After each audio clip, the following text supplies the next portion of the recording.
الحمد لله الحمد لله وحده والصلاة والسلام على من لا نبي بعده أما بعد فقد قال النبي صلى الله عليه وسلم إن الله لا يقبل من العمل إلا ما كان خالصا له وابتغي به وجهه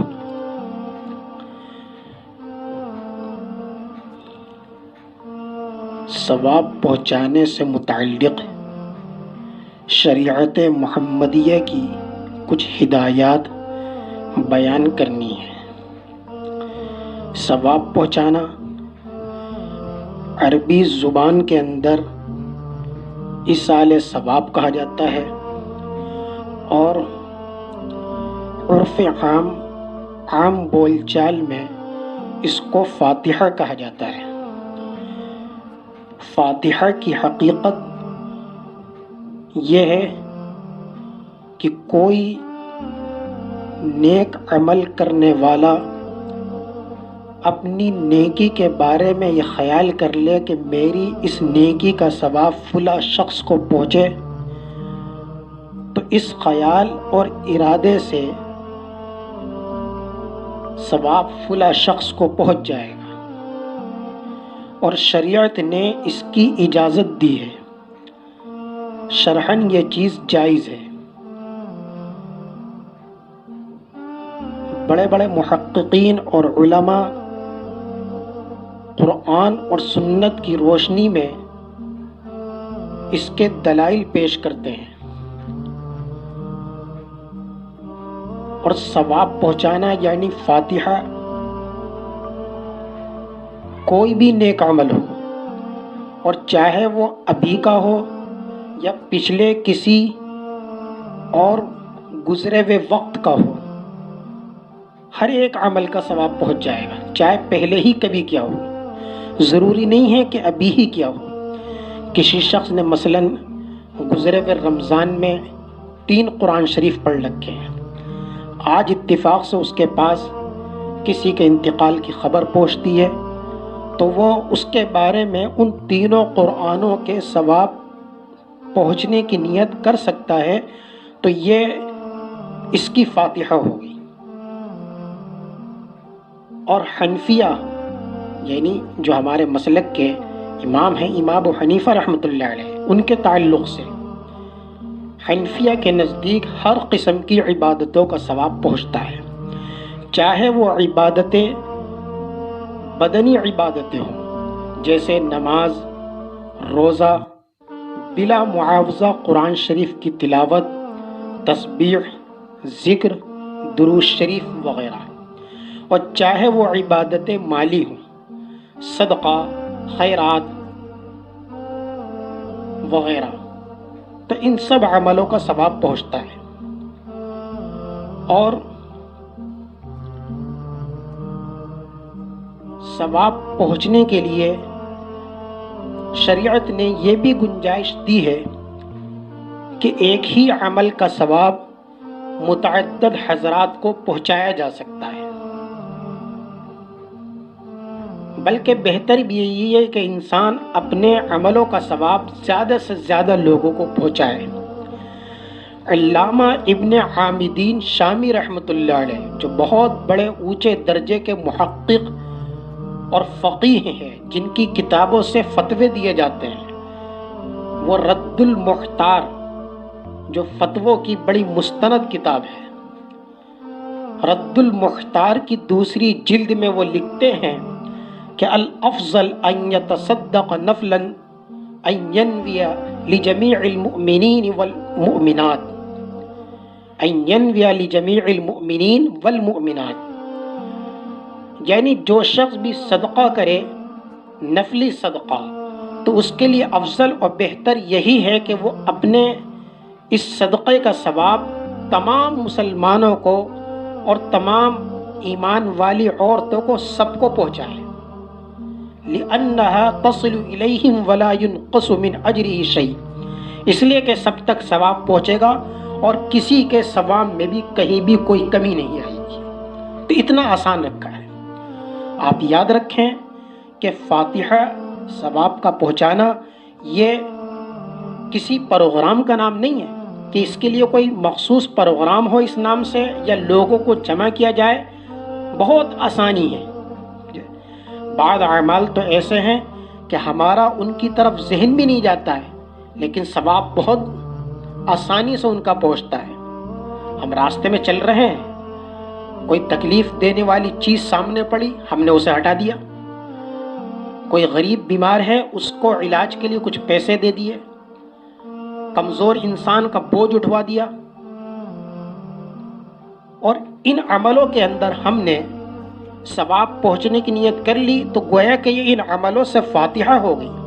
ہم سنت طریقے پر استنجا کرنے گئے، اس میں ہم نے ثواب پہنچنے کا ارادہ کر لیا، تو یہ سنت طریقے پر استنجا کرنے سے فاتحہ ہو گئی۔ فاتحہ کسی بھی عمل سے ہو سکتی ہے۔ غرض یہ کہ جو عمل خود ہم اپنے لیے کرتے ہیں،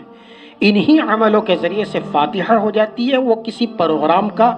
یا لوگوں کو اکٹھا کرنے کا نام نہیں ہے، کوئی تکلفات کا نام نہیں ہے، اور بہت آسان ہے جیسے ہم اپنے لیے عمل کرتے ہیں۔ آج فاتحہ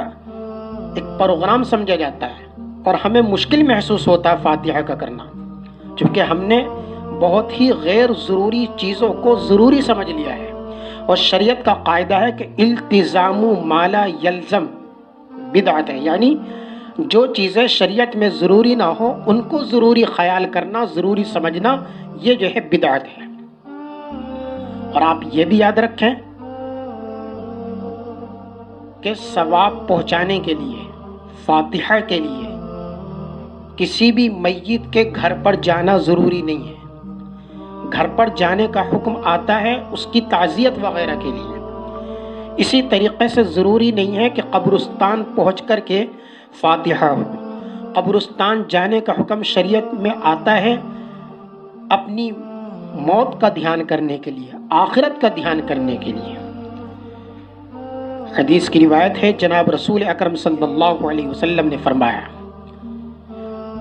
زور القبور فإنها تزہد فی الدنیا وتذکر الآخرہ، کہ قبروں کی زیارت کیا کرو، اس لیے کہ قبروں کی زیارت کرنے سے دنیا سے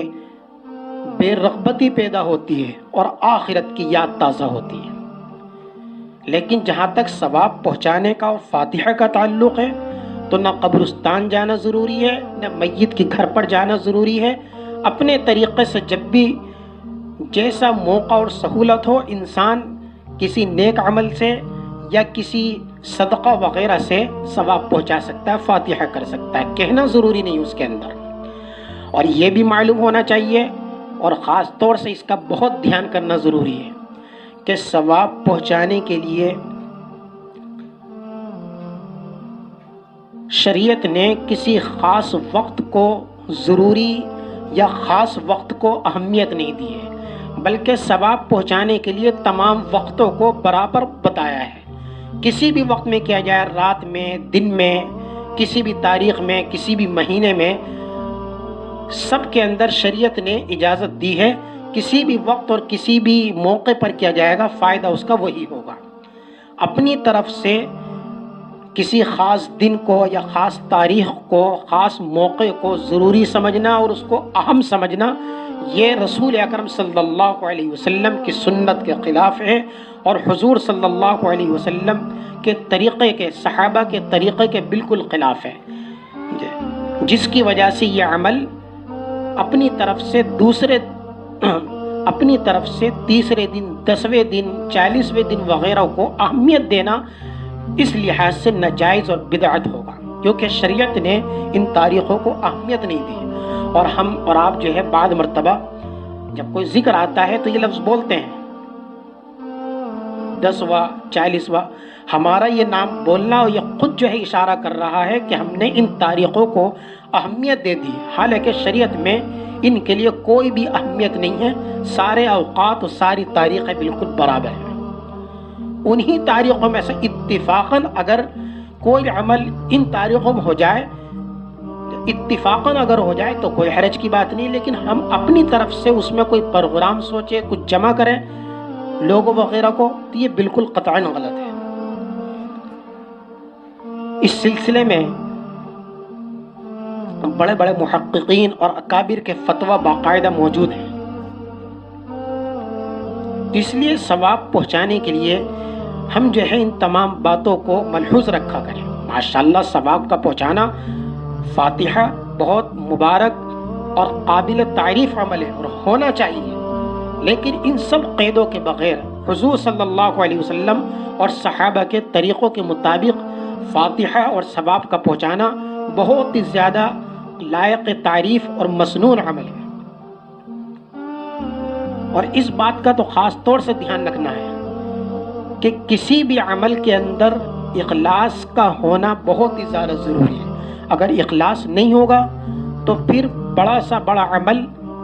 رد کر دیا جاتا ہے۔ نسائی شریف کے اندر حدیث ہے، جناب رسول اکرم صلی اللہ علیہ وسلم نے فرمایا کہ بے شک اللہ تبارک و تعالی اسی عمل کو قبول فرماتا ہے جو خالص اللہ تبارک و تعالی کی رضا کے لیے کیا جائے، اور اس عمل سے خالص اللہ تعالی کی خوشنودی مقصود ہو۔ اب کوئی شخص مسجد میں لوگوں کے بیچ میں کئی پارے پڑے تو وہ اتنا زیادہ تعریف کا لائق نہیں، اور ایک انسان لحاف کے اندر لیٹا ہوا ہے، اسے اپنی کسی عزیز کی وفات کا دھیان آیا،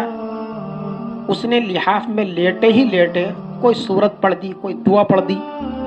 کوئی کلمہ پڑھ دیا، تو یہ جو ہے اس کے اوپر بھاری ہو جائے گا اپنے اخلاص کی وجہ سے۔ ایک بزرگ اپنا واقعہ بیان کرتے ہیں کہ میرے ایک دوست کا انتقال ہوا، خواب میں میں نے اس کو دیکھا، تو یہ پوچھا کہ یہ بتاؤ کہ قبر میں تمہارے اوپر کیا گزری ہے؟ تو اس شخص نے یہ کہا کہ قریب تھا کہ ایک آگ کا شعلہ میری طرف کو آ رہا تھا، اور قریب تھا کہ وہ مجھے ہلاک کر دیتا، جلا ڈالتا، لیکن اتنے میں ہی ایک شخص کی دعا مجھ تک پہنچی جس کی وجہ سے وہ شعلہ بجھ گیا، ختم ہو گیا۔ تو ایک ایک عمل سے اتنا بڑا فائدہ ہوتا ہے، ایک ایک عمل سے۔ جناب رسول اکرم صلی اللہ علیہ وسلم نے ارشاد فرمایا، آپ صلی اللہ علیہ وسلم کا ارشاد گرامی ہے کہ میت اپنی قبر کے اندر اس شخص کی طرح سے ہے جو پانی میں ڈوب رہا ہو، اور وہ ہر طرف سے انتظار میں ہے، نگاہ لگائے ہوئے ہیں کہ کوئی شخص مجھے بچائے، میری مدد کرے۔ اسی طریقے سے میت بھی انتظار میں رہتا ہے کہ میرے پاس کسی کی دعا یا کوئی ذکر، کوئی بھی نیک عمل جو ہے مجھ تک پہنچ جائے، وہ انتظار میں رہتا ہے، اور جس کی طرف سے بھی کچھ پہنچتا ہے اللہ کا انتظام ہے کہ وہ اس کو بتایا جاتا ہے اسے۔ تو اتنا آسان رکھا ہے۔ کچھ مخصوص عمل قبرستان میں جا کر پڑھنے سے زیادہ ثواب ہے۔ جناب رسول اکرم صلی اللہ علیہ وسلم کا ارشاد ہے کہ جو شخص قبرستان میں گزرتے ہوئے 11 مرتبہ سورہ اخلاص قل هو اللہ شریف پڑھتا ہے تو اللہ تبارک و تعالی جتنے بھی مردے اس قبرستان کے اندر دفن ہیں ان سب کی تعداد کی برابر اللہ تبارک و تعالی اسے ثواب عطا فرماتا ہے۔ اور جو شخص سورہ یاسین پڑھتا ہے قبرستان سے گزرتے ہوئے تو اللہ تبارک و تعالی مردوں کے عذاب میں آسانی فرما دیتا ہے، ہلکا پن فرما دیتا ہے۔ یہ سب عمل ہے جو شریعت نے اجازت دی ہے اور رکھے ہیں، تو ہماری زندگی کے اندر بھی یہ ترتیب آنی چاہیے، یہ رسمیں نہ ہوں، رسموں سے ہٹ کر کے ہم سنت و شریعت کے مطابق ثواب پہنچانے کے لیے عمل کریں۔ کبھی کبھی ثواب پہنچانے کے لیے دعوت بھی کی جاتی ہے، تو میں کہتا ہوں کہ دعوت کی جگہ پر، چونکہ دعوت کے اندر دیکھنے میں آتا بہت سی رسمیں ہوتی ہیں، اس لیے دعوت کی جگہ پر ہم رائے یہ دیتے ہیں کہ صدقے کا اہتمام کیا جائے۔ صدقے میں تکلفات نہیں ہوں گے، پھر صدقے میں اخلاص زیادہ ہوگا، اور جیسا کہ ابھی میں نے کہا کہ اخلاص والا عمل اسی کا ثواب جو ہے زیادہ پہنچتا ہے۔ تو بہرحال یہ سب عمل ہیں جو ہمیں کرنے چاہیے، اور اسی ترتیب سے جو قرآن و سنت کے اندر فائدے بیان فرمائے ہیں۔ ایک بات یہ بھی کہہ دوں